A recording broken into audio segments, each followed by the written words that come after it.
الحمدللہ، اللہ تعالیٰ کا لاکھ لاکھ شکر ہے کہ مالک الملک نے اپنی یاد کی توفیق اور موقع عطا فرمایا۔ لاکھوں اور کروڑوں درود حضرت محمد مصطفیٰ صلی اللہ علیہ وآلہ وسلم پر، جن کے طفیل مالک الملک نے یہ مہربانی عطا فرمائی۔ سامعین اکرام، اللہ تعالیٰ نے قرآن پاک میں ارشاد فرمایا، جو لوگ چھپاتے ہیں اس میں سے جو اللہ تعالیٰ نے کتاب میں اتارا ہے اور اس کے بدلے میں قلیل قیمت لیتے ہیں، وہ اپنے پیٹوں میں آگ بھرتے ہیں، ان کے ساتھ نہ اللہ تعالیٰ قیامت کے دن بات کرے گا اور نہ ان کو پاک کرے گا، اور ان کے لیے بہت درد دینے والا عذاب ہوگا۔ مالک الملک نے جب نبی پاک صلی اللہ علیہ وآلہ وسلم کو بھیجا تو اس وقت مکہ معظمہ میں مشرکین بات تھے۔ وہ مشرکین حضرت ابراہیم کی اولاد سے تھے، ان حضرت ابراہیم کی اولاد جنہوں نے ساری زندگی کفر کے خلاف جہاد میں گزاری۔ اس سلسلہ میں آپ نے بہت مصائب اور مشکلات کا سامنا کیا۔ مکہ معظمہ میں حضرت ابراہیم کی اولاد آباد ہوئی، لیکن جب نبی پاک صلی اللہ علیہ وآلہ وسلم تشریف لائے تو یہ لوگ دین ابراہیمی کو بھول چکے تھے، راہ راست سے بہت دور ہو چکے تھے، یعنی وہ بھٹک چکے تھے، یہاں تک کہ بیت اللہ شریف جو اللہ وحدہ لا شریک کا گھر ہے، جسے توحید کا اقرار کرنے اور اس کا اظہار کرنے کے لیے بنایا گیا تھا، اسی میں انہوں نے بہت سے بت لا کر رکھ دیے تھے اور ہر کام کے لیے اپنا الگ الگ بت بنا لیا تھا۔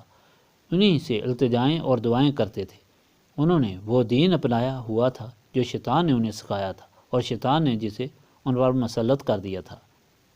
مدینہ پاک میں یہود و نصارہ آباد تھے، اور یہ وہ لوگ تھے جو اہل کتاب تھے، تورات، انجیل اور زبور کو ماننے والے تھے۔ یہ مدینہ میں اس لیے آباد ہوئے تھے کہ انہیں ان کے نبیوں نے یہ نصیحت فرمائی تھی کہ اللہ تعالیٰ کا آخری رسول آنے والا ہے، جو سید المرسلین صلی اللہ علیہ وآلہ وسلم ہوگا، شافع محشر ہوگا، جس کے قدموں سے لپٹ جانے سے دونوں جہانوں کی سرفرازی اور سرخروئی حاصل ہوگی، دونوں جہانوں کے غموں سے نجات حاصل ہوگی۔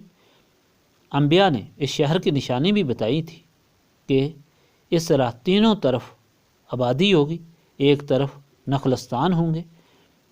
ان لوگوں نے اپنے بزرگوں کی نصیحت اور وصیت کے مطابق اس جگہ کو تلاش کیا جہاں اللہ تعالیٰ کے رسول صلی اللہ علیہ وآلہ وسلم نے ہجرت کر کے آنا تھا، اور جہاں سے تبلیغ کا آفتاب طلوع ہونا تھا جو ساری دنیا کو روشن کرنے والا تھا۔ چنانچہ یہ لوگ مدینہ پاک میں آ کر آباد ہو گئے اور نسل در نسل اسی انتظار میں تھے کہ آخری رسول صلی اللہ علیہ وآلہ وسلم کب آئیں گے۔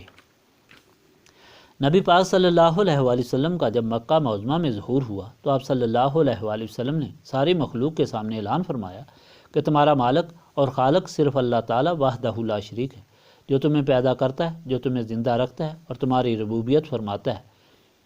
تم یہ چھوٹے خدا بنا کر بیٹھے ہو، یہ تو بے جان، بے زبان اور لا شے ہیں۔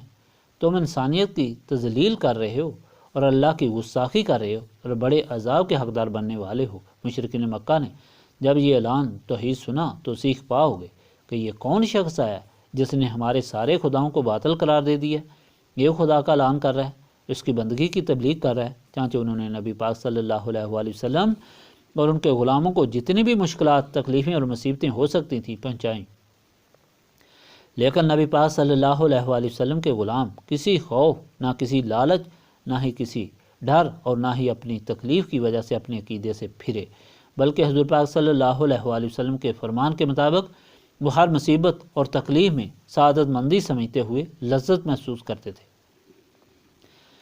جب تبلیغ کے لیے اتنی رکاوٹیں پیدا ہوئیں تو نبی پاک صلی اللہ علیہ وآلہ وسلم نے مکہ معظمہ سے مدینہ پاک ہجرت کی، اور وہ اس لیے کہ مدینہ پاک کے کچھ خوش نصیب لوگ حج کے دوران مکہ معظمہ آئے اور وہ حضور پاک صلی اللہ علیہ وآلہ وسلم کی تبلیغ سے مسلمان ہو گئے تھے، اور انہوں نے حضور پاک صلی اللہ علیہ وآلہ وسلم کو یہ دعوت دی تھی کہ مدینہ پاک میں تشریف لائیں اور وہاں اسلام کی تبلیغ فرمائیں۔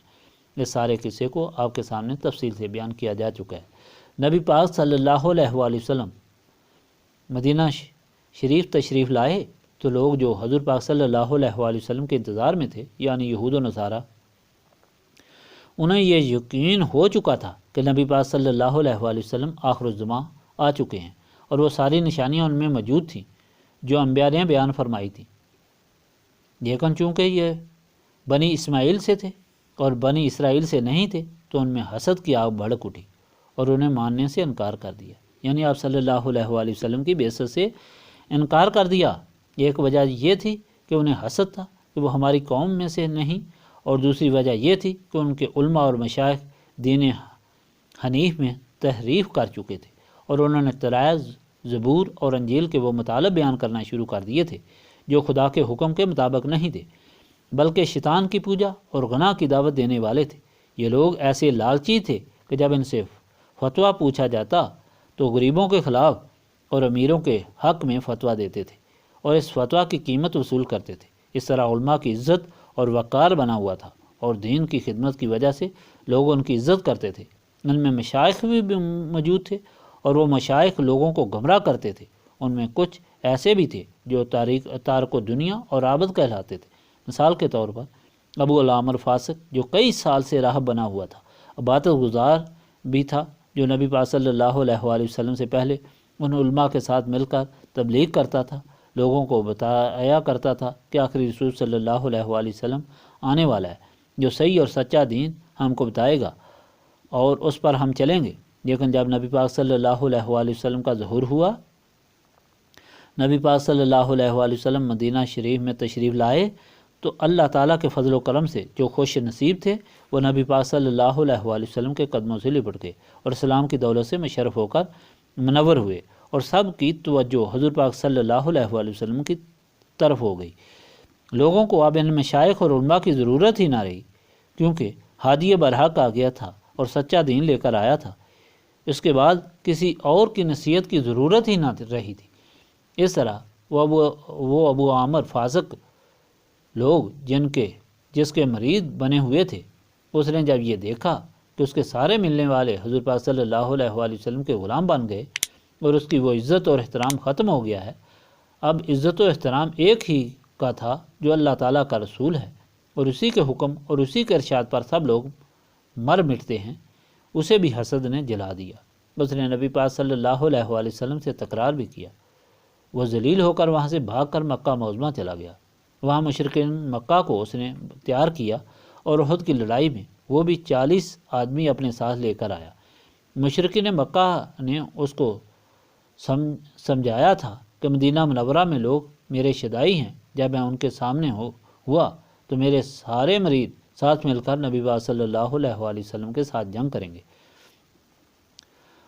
وہ قافلہ شمع اسلام کو بچانے کے لیے پورے غض و فر اور غرور سے مکہ معظمہ سے چل کر مدینہ منورہ کی طرف آیا،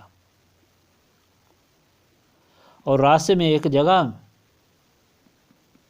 میں پڑاؤ ڈالا۔ اس جگہ کا نام ابوا تھا۔ وہاں انہیں پتہ چلا کہ یہاں حضور پاک صلی اللہ علیہ وآلہ وسلم کی والدہ محترمہ کی قبر شریف ہے، تو وہاں معاویہ کی والدہ ابو سفیان کی بیوی نے ابو سفیان کو بلا کر یہ تجویز پیش کی کہ جنگ سے پہلے نبی پاک صلی اللہ علیہ وآلہ وسلم کی والدہ محترمہ کا جسم پاک قبر کھود کر نکال لینا چاہیے، اور جنگ میں ہمارے قیدی ان کے ہاتھ آئیں تو پھر قیدیوں کو چھڑوانے کے لیے ان کی والدہ کے جسم کا ایک ایک ٹکڑا کاٹ کر انہیں دیں گے اور قیدیوں کو چھڑائیں گے۔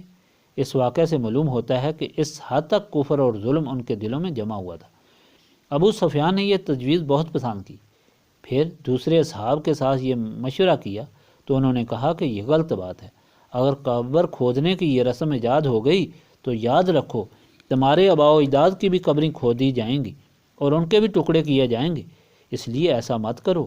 اللہ تعالیٰ نے اپنے فضل و کرم سے اس طرح نبی پاک صلی اللہ علیہ وآلہ وسلم کی والدہ محترمہ کی عزت و حرمت برقرار رکھی۔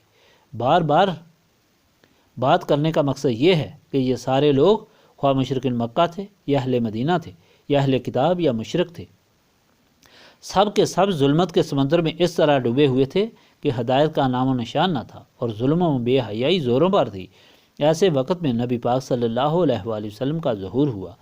حضور پاک صلی اللہ علیہ وآلہ وسلم جو اللہ تعالیٰ کی طرف سے ہدایت لائے تھے وہ لوگوں کو دی اور انہیں ظلمت کے اندھیرے سے نکالا۔ نبی پاک صلی اللہ علیہ وآلہ وسلم نے لوگوں کو بتایا کہ لوگو تم اپنے گرد و پیش کا جائزہ لو اور خود اپنی زندگی کا جائزہ لو، تمہیں خود بخود اس بات کا ثبوت مل جائے گا کہ تمہارا خالق ایک ہے، اور تمہارے پاس جو کچھ ہے جو تم استعمال کرتے ہو، پیتے ہو، پہنتے ہو، چلتے پھرتے ہو، یہ سب اس کا عطا کیا ہوا ہے۔ وہ بہت ہی رحمان اور رحیم ہے۔ ایسے رحمان و رحیم، ایسے وحدہ لا شریک کی عبادت کرو اور اس کے حکم کے مطابق زندگی بسر کرو۔ جو لوگ خوش نصیب تھے انہوں نے یہ حکم مان لیا اور اپنی زندگی کو اللہ تعالیٰ کے رسول کی غلامی کے تحت کر لیا۔ لیکن جن لوگوں نے حسد کی وجہ سے بیس کا انکار کر دیا ان کے دل سیاہ ہو گئے، اور دل سیاہ ہونے کی وجہ سے ان کے دل و دماغ سب نکارا ہو گئے۔ ان کے پاس نہ عقل رہی، نہ سمجھنے کی طاقت رہی اور نہ دیکھنے کی طاقت رہی۔ وہ ہر طرف سے محروم ہو گئے، اور اللہ تعالیٰ نے ان کی کس طرح مثال بیان فرمائی کہ وہ جانوروں کی طرح ہیں۔ جب ان کو چرواہا بلاتا ہے تو وہ صرف آواز ہی سنتے ہیں، سمجھتے نہیں ہیں۔ اسی طرح وہ بھی تبلیغ کی صرف آواز ہی سنتے ہیں، سمجھتے نہیں کہ کون بلا رہا ہے، کیوں بلا رہا ہے اور اس میں کیا اچھائی ہے۔ اللہ تعالیٰ نے ان لوگوں سے جو ایمان لے آئے اور نبی پاک صلی اللہ علیہ وآلہ وسلم کے غلام بن گئے، فرمایا کہ تم اب اپنی زندگی اللہ تعالیٰ کے حکم کے مطابق گزارو۔ اور اللہ تعالیٰ کے حکم کے مطابق زندگی گزارنے کے لیے ضروری بات یہ ہے کہ تم اپنا کھانا پینا حلال کر لو۔ اگر تمہارا کھانا پینا حلال ہوگا تو تمہاری روح بھی پاکیزہ ہو جائے گی، تمہارے خیالات بھی پاکیزہ ہو جائیں گے اور تمہیں روحانی عروج بھی حاصل ہوگا۔ اگر تم حرام چیزیں کھاؤ گے تو پھر وہ گندگی تمہارے خون میں، تمہارے دماغ میں ہر طرف پھیل جائے گی۔ اللہ تعالیٰ نے اس حکم کی وضاحت کے لیے مخلوق کو وہ چیزیں بتا دیں جو حرام ہیں اور جن کے کھانے سے منع کیا گیا ہے، جس کا پچھلی دفعہ ذکر کیا تھا۔ اب اللہ تعالیٰ نے مشرکین اور کفار کی حالت بیان فرما رہا ہے کہ یہ وہ لوگ ہیں جنہوں نے اتنا ظلم کیا کہ حقیقت کو جاننے کے باوجود اسے چھپایا۔ مشرکین یہ جانتے تھے کہ حضرت ابراہیم نے اللہ تعالیٰ سے یہ دعا کر کے وہ نعمت مانگی ہے جو حضرت ابراہیم کی اولاد سے ہی ہوں گے۔ مخلوق خدا کو اللہ تعالیٰ کی پہچان کرائیں گے، اللہ تعالیٰ کی کتابیں سنائیں گے، پڑھائیں گے اور مخلوق خدا کو پاک کریں گے۔ انہیں حضور اکرم صلی اللہ علیہ وآلہ وسلم کی زندگی کا بھی مکمل طور پر علم تھا۔ کتنی پاکیزہ اور پاک و شفاف زندگی ہے کہ کبھی جھوٹ نہیں بولا، کسی کے ساتھ ظلم نہیں کیا، زیادتی نہیں کی، بلکہ مخلوق خدا کے ساتھ ہمیشہ مہربانی، شفقت اور رحم و کرم کیا۔ ایسے شخص کی زبان پاک سے اعلان توحید و نبوت سننے کے باوجود انہوں نے انکار کیا، تو اس کی وجہ صرف ان کا حسد تھا کہ وہ یہ سمجھتے تھے کہ اگر ہم نے آپ صلی اللہ علیہ وآلہ وسلم کی بات مان لی تو ہماری سرداری، ہماری بادشاہت ختم ہو جائے گی۔ یہ یتیم، بے کس، بے سہارا ساری دنیا کا بادشاہ بن جائے گا اور ہمیں اس کے سامنے سر جھکانے پڑیں گے۔ لیکن ہونا وہ تھا جو خدا نے کرنا تھا۔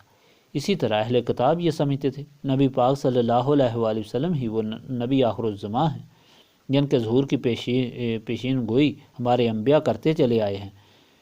اس لیے ان کی کتابوں میں حضور پاک صلی اللہ علیہ وآلہ وسلم کی ساری نشانیاں لکھی ہوئی تھیں اور یہ ان نشانیوں کی خود تبلیغ کرتے تھے۔ لیکن جب حضور پاک صلی اللہ علیہ وآلہ وسلم تشریف لائے تو انہوں نے حسد کی بنا پر انکار کیا اور اب وہ نشانیوں کو چھپاتے پھرتے تھے۔ اللہ تعالیٰ نے ان کا یہ حال بیان فرمایا کہ جو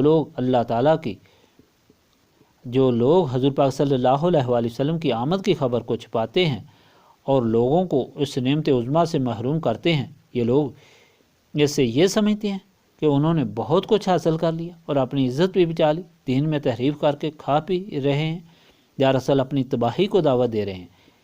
یہ کچھ کھا پی نہیں رہے بلکہ اپنے پیٹوں کے اندر آگ بھر رہے ہیں جو ان کی دنیا کو بھی جلائے گی اور آخرت کو بھی جلائے گی۔ مشرکین مکہ اور یہود و نصارہ ذلیل و خوار اور نیست و نابود ہوئے۔ کامیابی اور سرفرازی انہیں ملی جنہوں نے اللہ تعالیٰ کے حکم کو مانا، حضور پاک صلی اللہ علیہ وآلہ وسلم کے قدموں سے لپٹ کر اپنی زندگی گزاری۔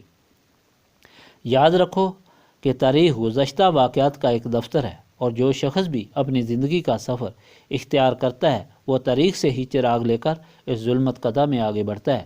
تاریخ گزشتہ واقعات کا ایک مجموعہ ہے اور اس کی روشنی سے مستقبل کو استوار کیا جاتا ہے، لیکن تاریخ کی حیثیت میں فرق ہے۔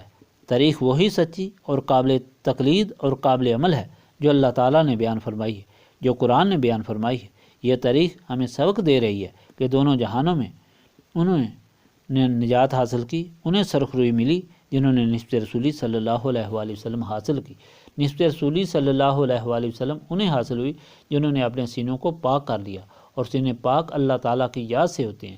یہی اس محفل کی غرض و غایت ہے وہ سارے لوگ جو وقتاً فوقتاً دنیاوی اور دینی مشکلات اور مصیبتیں لے کر آتے ہیں، انہیں جمع کر کے اللہ تعالیٰ کی یاد اس کثرت میں کرائی جائے کہ ان کے سینے صاف ہو جائیں اور نسبت رسولی صلی اللہ علیہ وآلہ وسلم سے منور ہو جائیں، تاکہ دونوں جہانوں کے غموں سے انہیں نجات حاصل ہو اور دونوں جہانوں کی خوشیاں انہیں حاصل ہوں۔ اللہم صلی علی سیدنا محمد وعلی آلہ وصحابہ صلاۃ تکون لنا امان من کل خوف لا الہ الا انت سبحانک انی کنت من الظالمین۔ استغفر اللہ العظیم الذی لا الہ الا هو الحی القیوم واتوب الیہ۔ استغفر اللہ العظیم الذی لا الہ الا هو الحی القیوم واتوب الیہ۔ استغفر اللہ العظیم الذی لا الہ الا هو الحی القیوم واتوب الیہ۔ ربنا تقبل منا انک انت السمیع العلیم وتب علینا انک انت التواب الرحیم۔